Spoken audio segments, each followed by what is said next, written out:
friends, Kim from Stamping Imperfection. Welcome to my YouTube channel. I'm an independent Stampin' Up! Demonstrator, and I am playing with Stampin' Up's Umbrella Days stamp set. This is one of their online exclusive stamp sets. They have some stamp sets that never appear in any catalogs, so they call them online exclusives, so you have to go to their online store to see them. They have a ton of stuff that's not in catalogs, and you can check it all out in my online shop at shopwithkim.net. And this is one of them, and it's getting to be springtime, and the last two springs we've had super rainy weather where I live, so I thought that I would play around with this a little bit and experiment with some colors and maybe make a few cards. I really like this sentiment, the storm will end and the sun will shine again. There's also one, be brave and you are the umbrella to my rainy days. So I'm going to play with the little kid stamp there and just see how I do with it. So one of the unique things about this one, first of all, I love making scene cards. And one of the fun things I thought about this one is they have this stamp that does the falling raindrops, so I like that. I want to definitely add that in there. There's no stamp here to show the water puddle, so I'll do that freehand with my markers, but I actually just want to play in color today. So I have my Memento black ink pad. This is Tuxedo Black. Memento ink is great for using your Stampin' Blends markers and for watercoloring. That's why we use it. Now I put mine in a Stampin' Up! White craft pad, ink pad, because I really like the foam pads, and I do have a little video on that, a short video. So I have my Memento ink in the foam pad, so I'm a pretty happy camper here. I love the Memento ink, and I really love foam ink pads. Ever since Stampin' Up! Came out with them, gosh, it's been a long time. Back in the 2010s sometime. I have not looked back with these. There we go. So it stamps beautifully, and I just need to give it a minute to dry, and then I can go ahead and color in. So I haven't really experimented with this color combination yet, so I'm thinking that I might just experiment here on a piece of paper. I usually experiment before I do this.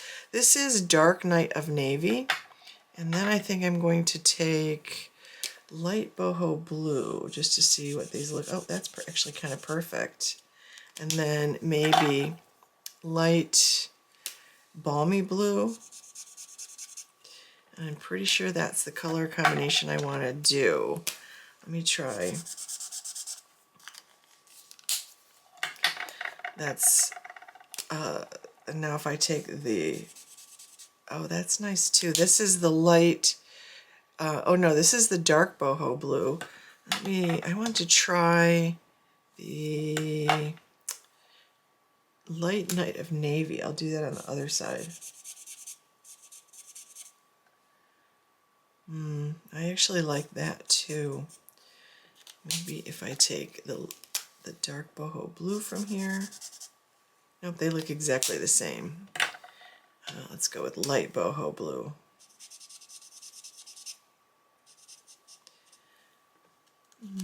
Yeah, maybe I want to do that.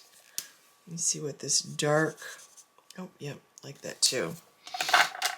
All right, so there's a combination. I'm going to leave out the dark boho blue.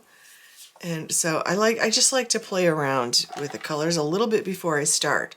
All right, so I start with my darkest color. This is how I was taught when I took Copic classes, and it's unconventional, but I like it better. I'm a little heavy-handed on the dark colors, so I find that if I start with the dark, I actually do a better job getting my colors. So I'm just going to go over every one of these sections of the umbrella.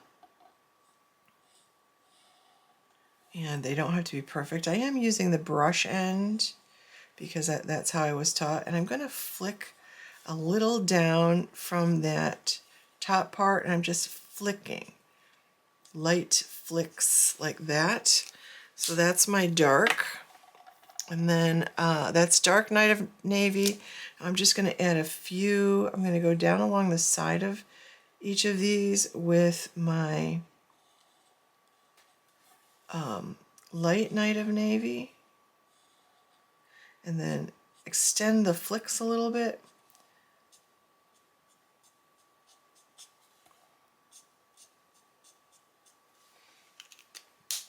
And then this is light boho blue, same thing, extend the flicks.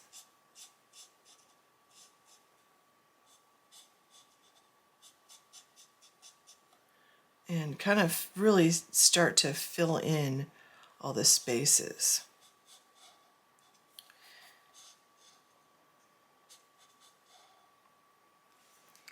Okay, and then I'm down to the dark balmy blue, and I could completely fill this in if I wanted to, which mostly I do. I'll leave a little white space on these two bigger ones.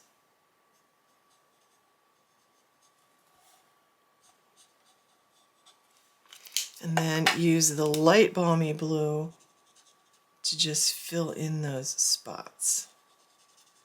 Not that that seems to make too much of a difference, but then I might go over where all these darker ones meet with that light balmy blue. And then I want to just give them time to play together. Now, one other thing I do want to mention is that I have actually used thick white cardstock.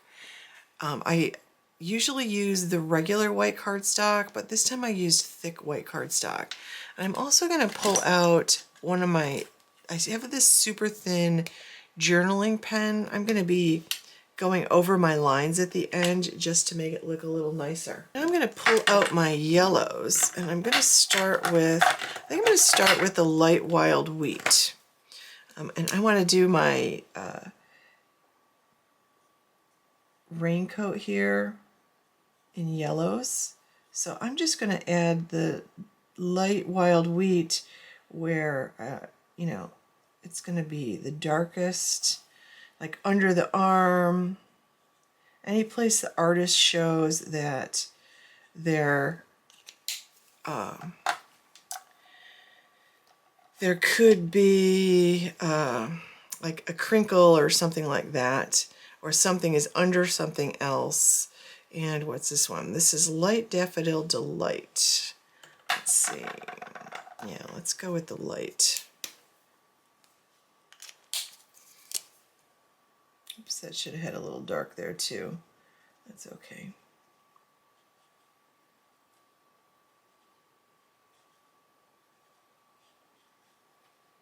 There's not a lot of room to do a lot of colors, so I'm going to go with the light lemon lolly at the end to fill these in. I just want somebody holding the card to actually see some color variation there. And I'm going to do blue pants because I am definitely a blue jean person. And I'll just do a couple colors of the blue.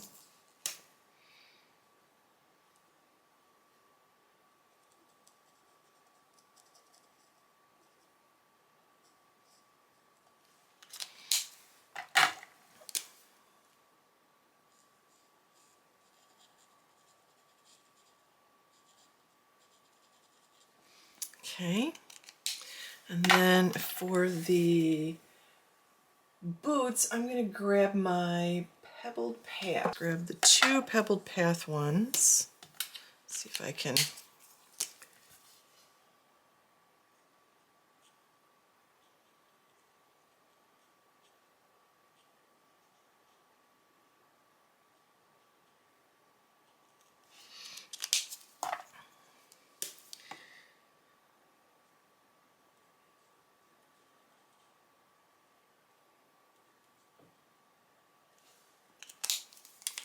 I'm going to grab one of my, let's see, I'm going to try my light black and see if that's dark enough. The light black for the bottom, just like that. And then I just need a color for the hands. And I'm just going to grab these two mid-tone ones I have.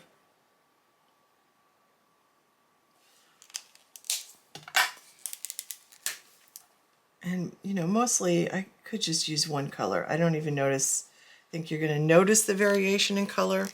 But I do. These are really running outside the lines. So now what I'm going to do to clean that up is to use this tiny thin marker.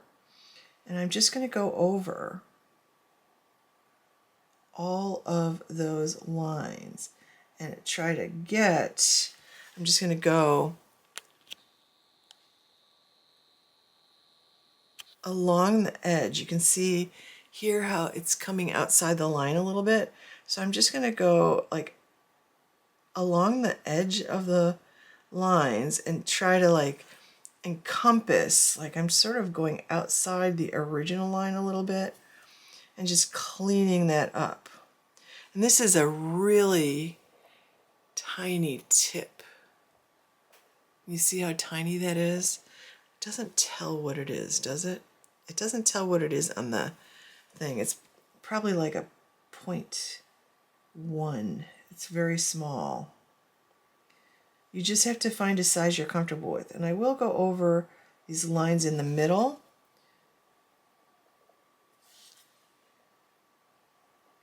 And I just go really slowly. And I'm going to do the same thing because the pants are really bad. And I'm just going to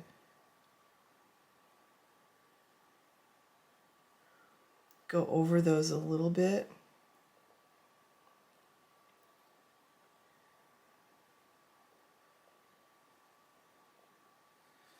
And the boots, like the whole works here.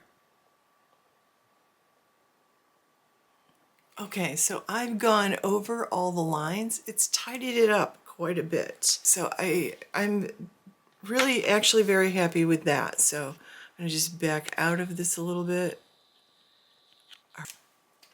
That is how I actually get the lines to show up and to get rid of any like bleeding outside the lines. And I think that works every time. And I learned that from my favorite alcohol marker colorist. So now I want to take some alcohol markers and I'm going to use the bullet end and I'm going to just kind of make some lines that'll look like puddles, sort of like C's. And then get, you know, a little farther away here, just like that. I can actually do a couple different colors. So this was a light Tahitian Tide, which is, I got on clearance rack a while ago. And then this is light Asia Afternoon. I am not sure how to correctly pronounce that. Just like that. But I will use a little bit of the blue. Oh, this is pretty dark. Let's do light balmy blue. I just kind of want to fill in the water a little bit.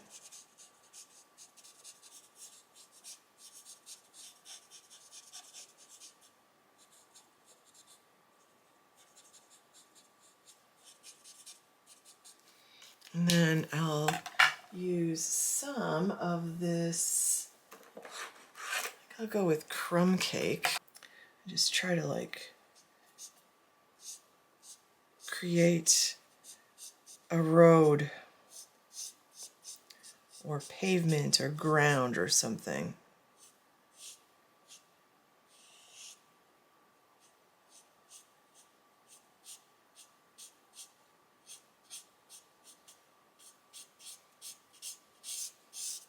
Okay, maybe add a little bit of darker crumb cake.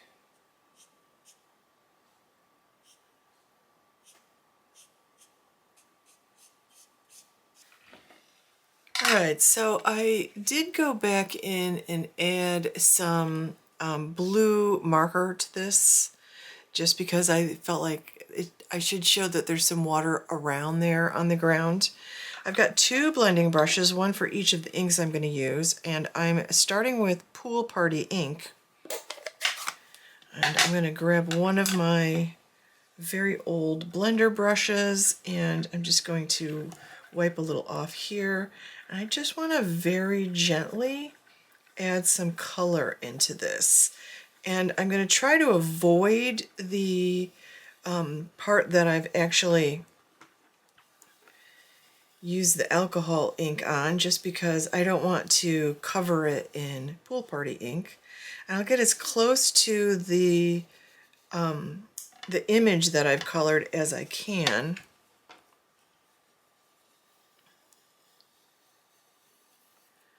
And I don't want this to be perfect because it's supposed to be a stormy sky, so it doesn't have to have perfect color blending. In fact, I always like it a little better if it doesn't in a sky. And you can add some clouds if you want to, but I'm just going to kind of make it a sort of a gloomy looking day since it's supposed to be raining.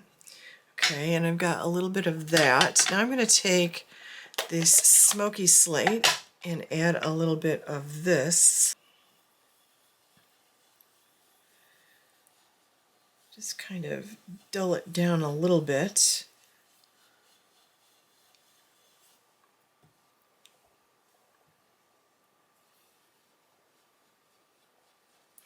And if you have smaller brushes, you can actually get in some of these spaces a little better. Stampin' Up! Has two sizes of brushes, and I actually don't have either of those yet. That's on my wish list. And I'm just going to go over this with a little bit more of that Pool Party. Just kind of give it a look. Try to go over it. I was a little heavy-handed with the smoky slate there, so we'll try to go over that. Now I do have ink on my glass mat, so before I do too much more, like put the card together, I will want to clean off my glass mat. But for now, I'm just going to pull out the Lost Lagoon ink pad, because now I want to add some of those some of that rain stamp.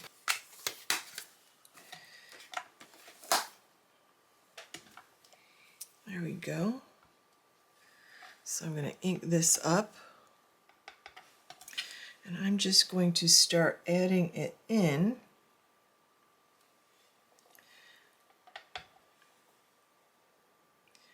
And so I kind of just stayed above the umbrella, and I realized that rain would be falling all around it, but mine's just going to look like that. Okay, and then one other detail I just do like to add when I color things like this, I just want to add some little white gel pen details.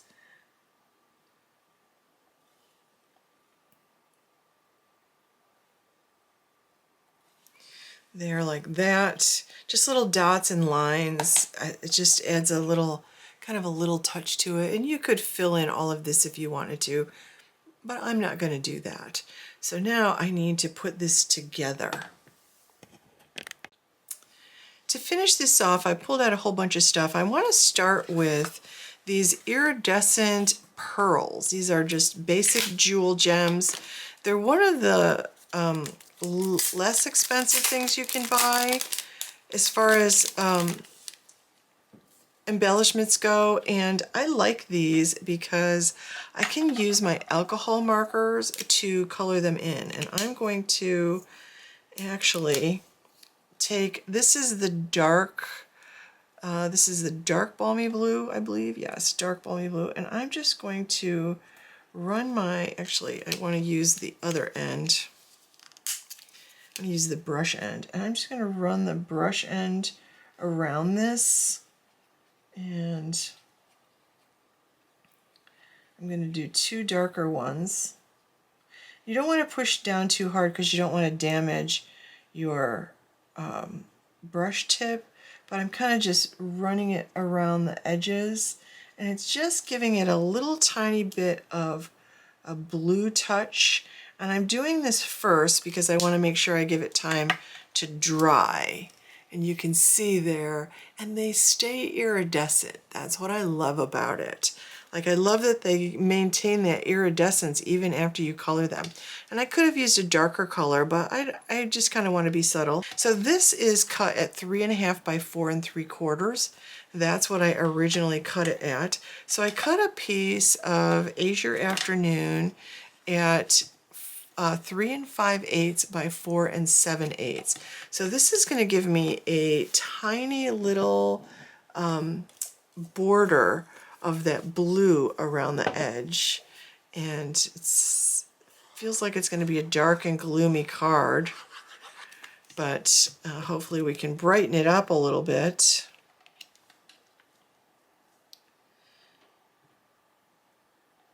Just like this.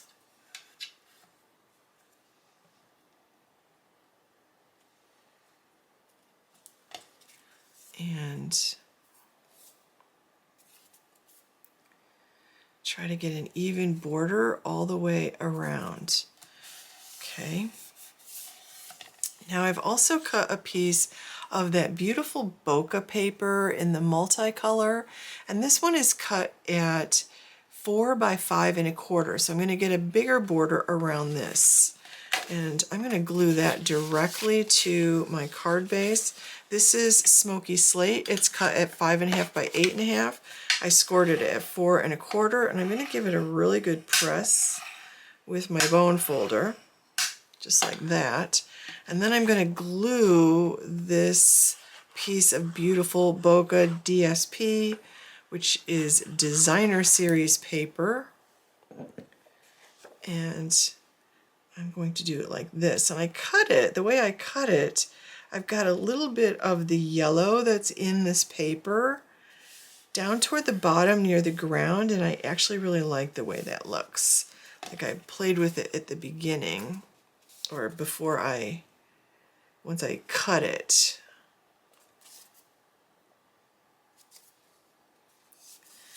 And there we go. Just like that. Now I'm going to pop this up on some dimensionals, and I've got this giant sheet of dimensionals left over from a paper pumpkin kit a couple months ago that I definitely want to use up. So I'm pulling this out because it's giant in my stash here. So I'm going to do this, and I'm going to take all of these off, and before I actually stick this on, I want to add some of the twine that I have here. I have some blue twine, and I'm pretty sure this is Azure Afternoon. Is it Azure or Azure? And this is the Pack Your Bags twine 3-pack that just came out in the March online exclusives, and I really like this. Like, I bought a package of that. I didn't buy the suite because it just isn't my thing. Perhaps later I'll decide that, oh, I definitely want to create something with that. You know, it was a scrapbook workshop kit, or it has great potential for scrapbooking at least. So I'm going to wrap this around twice, and I'm going to tie a little bow. Just like this, and then I'm going to trim this off and fuss with my bow for a minute. There we go. And now I can fuss with my bow.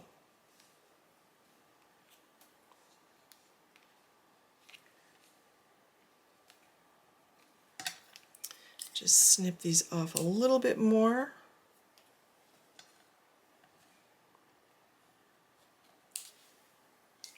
And now I can add the 3 embellishments that I colored in. And they should be nice and dry now. I'll put a couple over here, sort of have an empty spot there, and then I'll put one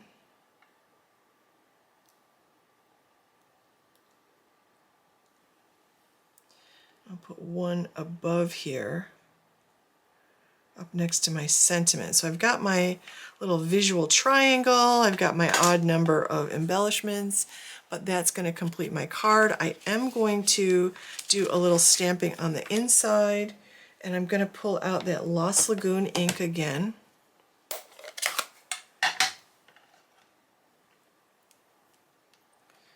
And I'm just going to do a streak of raindrops or two down the side like that.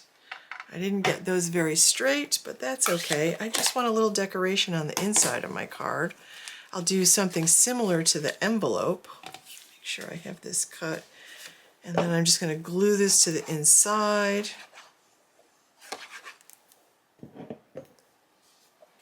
I can add another sentiment if I want to on the inside. And it's definitely time for me to add new blade to my trimmer, because you can see this paper is kind of raggedy up here at the top. So I'll take a nail file, an emery board, and just sand that down a little bit, and that's going to complete my card. So I've got this sweet little rainy scene for spring, and I've got a nice card to send to someone who's having a rainy day or, you know, having a tough time, and I can write a beautiful message on the inside of my card. That is the Umbrella Days stamp set. These were iridescent pearls. That's beautiful bokeh designer series paper, and I think that's a really fun little combination. So there you go. I hope you enjoyed that. I would love to know what you think, so leave me a comment below and let me know what you think of the card, and let me know if you've played around with your Stampin' Blends at all. And one of the things that I feel like I took a lot of Copic classes a few years ago, and I used to do a lot of Copic coloring. I now just use my alcohol blends, my Stampin' Blends from Stampin' Up, but making some of your own little background details, either with ink blending or with your markers, is actually a really fun, useful skill to have. So you can create little scene cards that don't take a ton of time. So, you know, I'd love to know if you enjoy doing that or if you haven't tried it before, because I didn't do anything fancy there, and I've got a puddle of water on the ground and a gloomy looking sky. So, you know, it doesn't take too much and you can make it work. So thank you so much for watching, friends. I hope you have a wonderful day. And if you're looking for Stampin' Up! Supplies, make sure you shop at shopwithkim.net. I would love to be your Stampin' Up! Demonstrator. And if you place an order of $60 or more, you will get my free PDF stamp class for the month of March, between now and the end of March. So thank you so much for watching. I would love it if you give this video a thumbs up, and make sure you subscribe if you're not already subscribed. Have a great day, friends.